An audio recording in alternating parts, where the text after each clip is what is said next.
Good morning. It's time for sports. My name is Haruna Mubarak.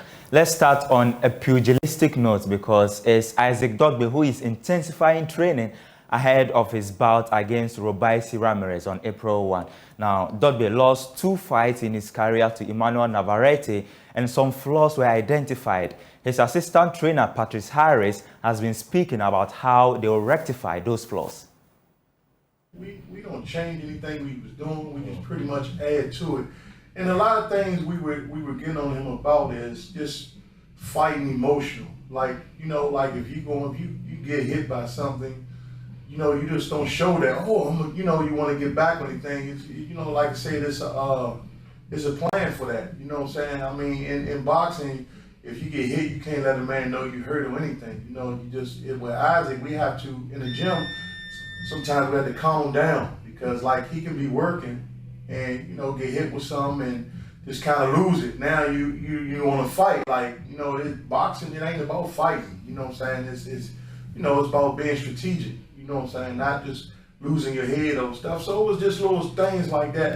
Calm down, kind of settle down. But I mean he was always good. We just had to add to it. But I just think after those 2 losses to Navarrete, he was kind of broken though, you know what I'm saying? But he slowly, slowly but surely got everything back in order. And like I said, we still working with him on it. But he's if you watch a few of his last fights, he's doing different things. He's thinking now. Instead of just kind of just rushing out there doing anything.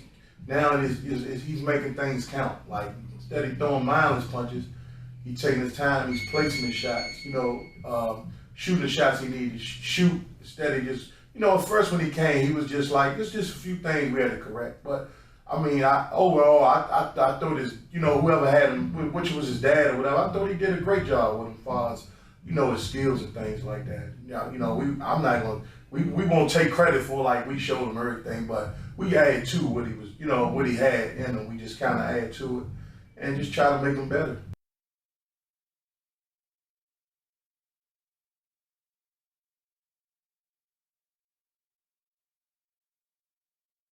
From boxing, let's talk about football because FIFA Director for Africa, Gelson Fernandez, wants the Ghana Football Association as well as the government to do more to help Ghana do very well in major competitions. This follows his 2-day visit actually in the country to monitor what the Ghana Football Association as well as the government is doing in terms of football. Remember, for about 5 years now, Ghana has had some roller coaster time in terms of football. You talk about COVID-19. You also talk about the number 12 Armial Anas expose. But Gelson believes that Ghana still has got a lot more to do in order to get to the top of football. When you have a normalization committee, it's not a nice thing for FIFA. For us, it's a defeat because, of course, it takes time to restructure, but at the same time, you cannot invest in the country. So it's very tough when you come out of that. Then you have a new executive committee. Not easy at all. You come and take pathway, you see where you stand, which administration you have, what you can do, what you cannot do, which financial possibilities you have.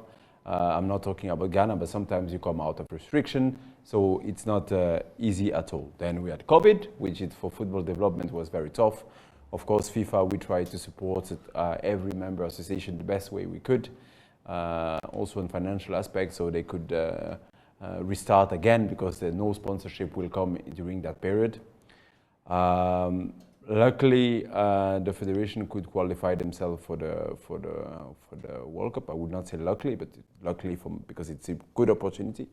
But I think you fought as a country, and I need to put pressure in every member association to have tournaments and to have a league for youth football, and everywhere in the country, in each regions, which start to be the case here in this country. So I think they're in a good way. They have still a lot to do. They have expectation as well from the country, because country is you have 30 million of fans of football, so which is not easy. Some work to do. My team, we are here to support. We will also push the federation because this is our job. But what I see here, It's that things are being taken seriously and that work has been done. Staff is present, competence is there as well. Sometimes you need also financial support, of course, because without that it's very difficult to compete. Others are working as well. Don't think that only Ghana is working, because from my point of view in Africa, others are starting to really work and they are having success. And in other parts of the world as well, they are working and they are pushing. So this is for women's football, this is for men's football in general, but you know, the federation has key targets which we identified and which we need to work on. Now, for Ghana to be formidable at major tournaments, they will have to qualify for the tournament first. Exactly a week today, Ghana will play Angola in the Africa Cup of Nations qualifiers. Black Stars coach Chris Hughton, he has already named his 25-man squad, but the squad is devoid of any home-based player. Now, Executive Council member of the Ghana Football Association, Oduro Safu, believes at the moment, no current home-based player deserves a call-up. There's more in the following report by my colleague, Lawrence Baidu. Hughton named his first squad of 25 players since being appointed as the head coach of the senior national team. Ghana will face Angola in the Africa Cup of Nations qualifiers, with the first leg set for March 23 at the Baba Yara Sports Stadium in Kumasi, and the return leg will come off 4 days later in Rwanda. In recent years, players on the local scene are given invitation into the Black Stars team during matches or tournaments. At the 2022 World Cup in Qatar, Asante Kotoko goalkeeper Danlad Ibrahim and then had to folk forward Efriye Banye were included in the team. However, this time around, no home-based player will be involved in the national assignment, raising concerns about player quality in the country.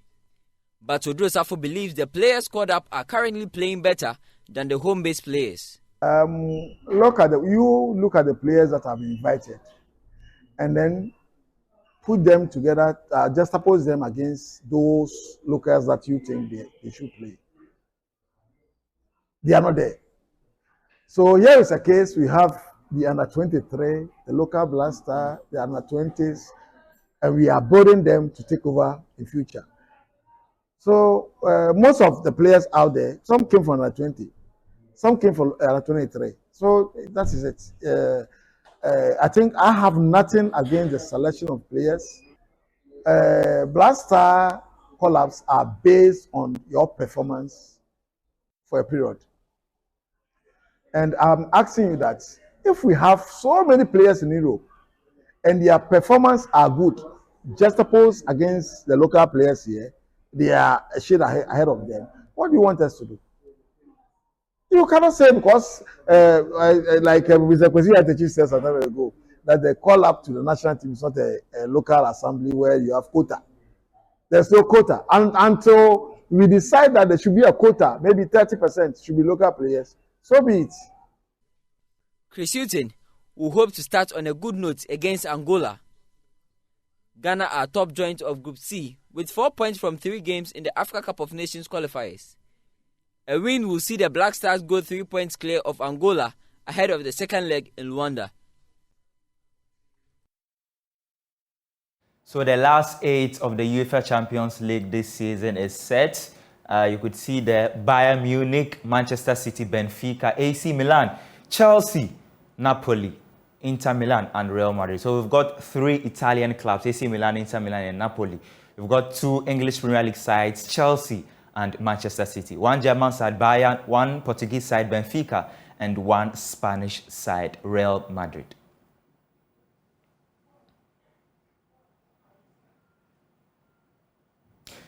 Europa League competition resumes tonight as well. Manchester United, they travel to Spain to face Real Betis. And also Arsenal, they take on Sporting CP at the Emirates. We hope to see what happens in those particular games. We'll bring you the latest in those games on Joy Prime. Sports on Prime actually tonight at 8:30 p.m. My name is Haruna Mubarak, and that's all for Sports on the AM show.